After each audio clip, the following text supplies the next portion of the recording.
Hey y'all, my name is Kobe Warner, and welcome back to the KOBLIZZY Show. This is the second episode, so you might be able to gather that I have decided to continue the pod. I'm really excited about it. I have lots of things to talk about, so we might as well jump right into it. Before we get into the topic, I have decided that because I started the first episode with music, I would like to continue to start each episode with a little bit of music, and so I'm going to do Song of the Day. My song of the day today is Everybody's Gay by Lizzo from her new album Special. It is so fun. So it's called Everybody's Gay, which obviously is like a really like fun title, but then I think the way she's using the word gay is like happy. It's like a song about partying and like everybody's gay, and I think everybody it just means everybody's happy. And I just think that's cool songwriting. I think that's clever, like a clever way to have like a fun play on words in like a pop song title, you know?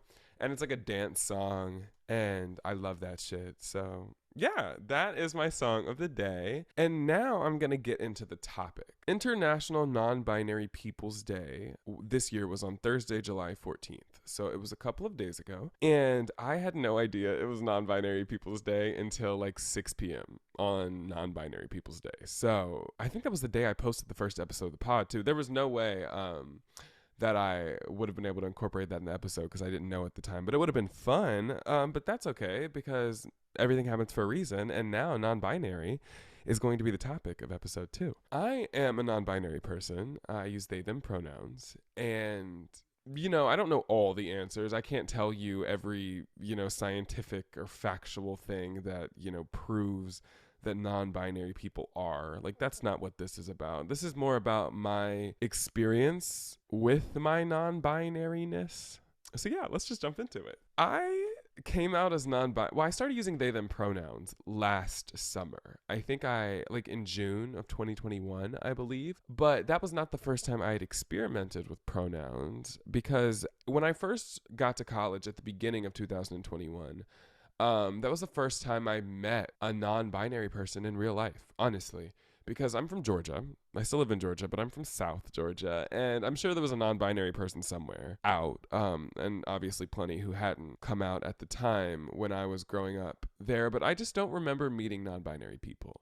And if I had, I definitely didn't have any close relationships with them. And so the first time I had a close relationship with a non-binary person was when I moved to college. And so I'm 18 years old experiencing this group of people that I'd always advocated for but did not understand at all. And so as I grew to know these people, and it's funny, I had a hard time using pronouns other than he or she at the time too, because I obviously I wasn't intentionally, or not obviously, but I'm telling you, I was not intentionally being disrespectful. Like, I was a person who would stand up and be like, non-binary people have the right to exist. You know what I mean? But I had no idea how to use they, them pronouns. You know what I mean? It's like a superficial level of understanding where you think you're doing something. I thought I was activating for these people, but I couldn't even respect these people when I was looking them in their eyes. And so I had a lot of learning to do. And I learned quickly because I was embarrassed. But I also quickly realized that this kind of felt like something that I understood. But I've always felt very gender nonconforming. A gender nonconforming means that you do not conform to the physical gender ideals of the gender or sex, of the sex that you were born with. So I was born a man, or I was born male, and I have never identified with boy things, whether that be sports or playing them or watching them. Lots of boy like fashions I don't identify with. There's a lot of like more effeminate things I'd rather wear. I tend to lean to feminine, quote unquote, feminine colors rather than masculine colors. And I always have, and I've always been that way. So I understood that I was a boy, but I understood that I was different. Always. And so when I moved to college and met a non-binary person and experienced non-binary people, I quickly realized that this is something that I could see identifying with. And so I started going by he, they pronouns, I believe. And then later, that was like February 2021, later, a couple of months, maybe, the end of March, early April, I started going by all pronouns. So he, she, or they is what I mean when I say all, although there are more pronouns than just those. I wanted to do drag. I still want to do drag, but I was really thinking about doing drag at the time. So I figured, when you're in drag, you use she pronouns, or I would use she pronouns. But I'm comfortable with he and they pronouns out of drag, so I'll just use all pronouns. That was my philosophy. Anyway, so I continued with that until the summer when I decided that I wanted to use they, them pronouns and come out as non-binary. Before that, all I had done was experiment with pronouns. I had never talked about my gender identity, because pronouns and gender identity are not directly related. They can be, but they don't have to be. Anyway, so I was just experimenting with pronouns. I had never, tried out new gender identity terms. And so after I met non-binary people and experienced non-binary people and learned about being non-binary, I was like, yeah, this is my vibe. And so I came out as non-binary, and I started using they, them pronouns in June of 2021. And that summer was hard. That summer was hard, but I've been non-binary. I've identified as non-binary for over a year now, which I think is, it doesn't feel like that long. And for a large part of that year, it wasn't good.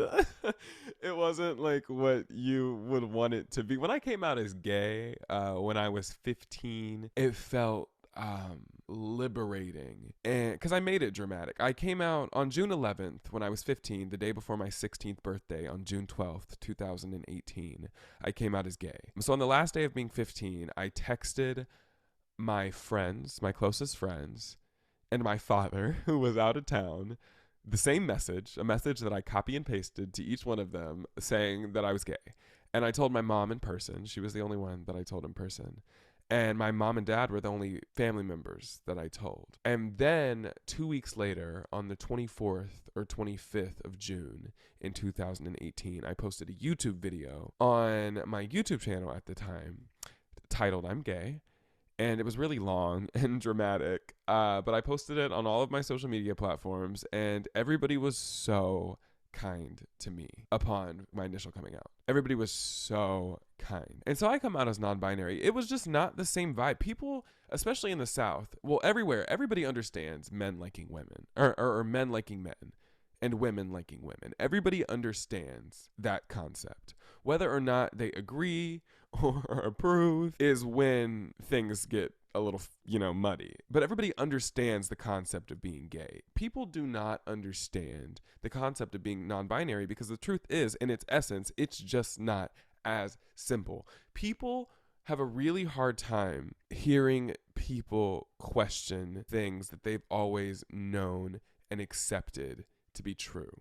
People have a really hard time with that. And so for that reason, my non-binary coming out was no fun. I found myself in this situation. This is crazy. I found myself in this situation with people in person who I'm no longer close with. And I remember them asking me about coming out.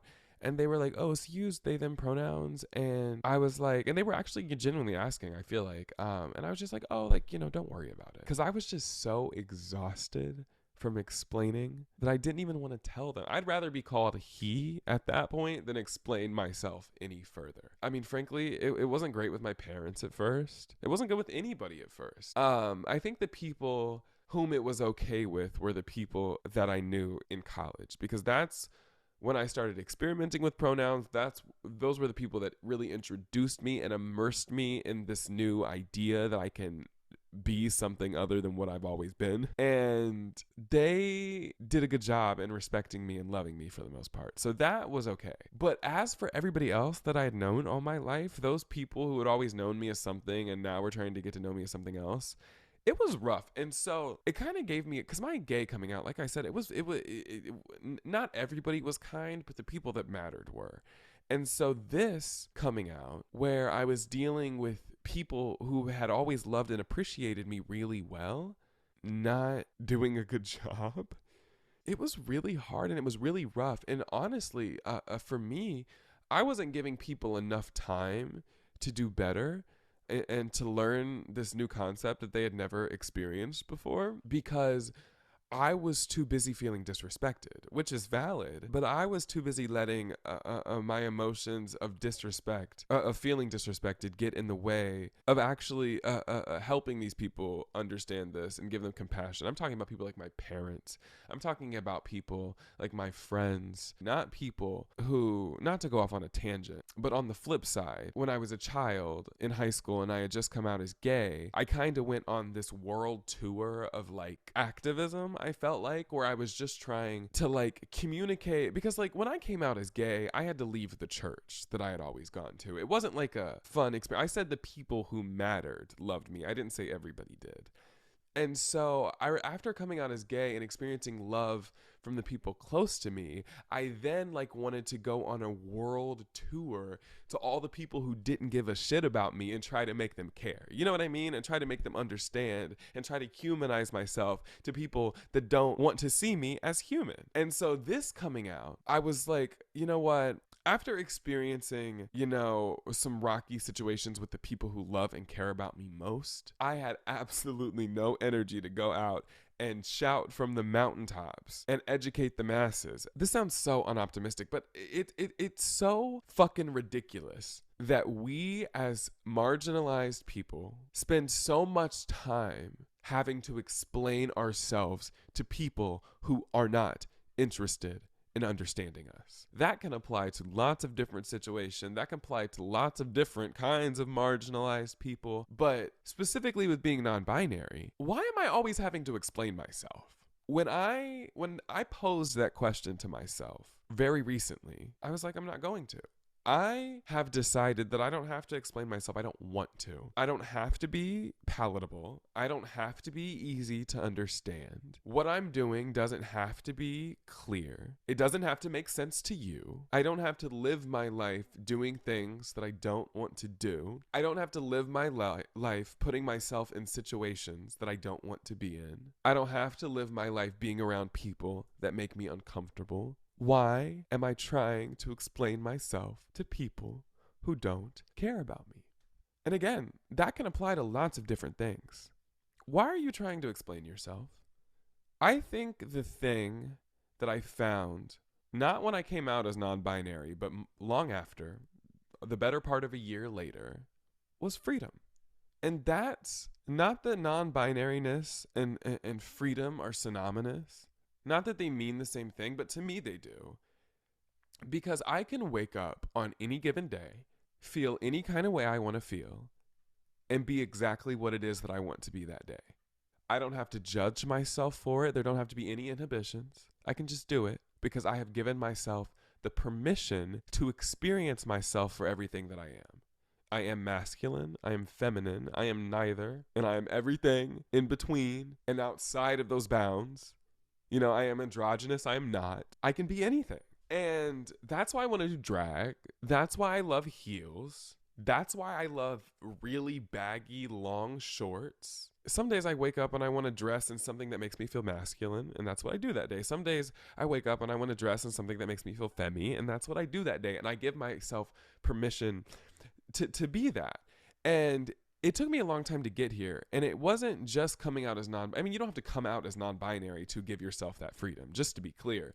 But when I identified as male and I was in high school and I was a gay boy dating boys, as a femme gay boy, I felt like shit. I never felt desired. I never felt wanted.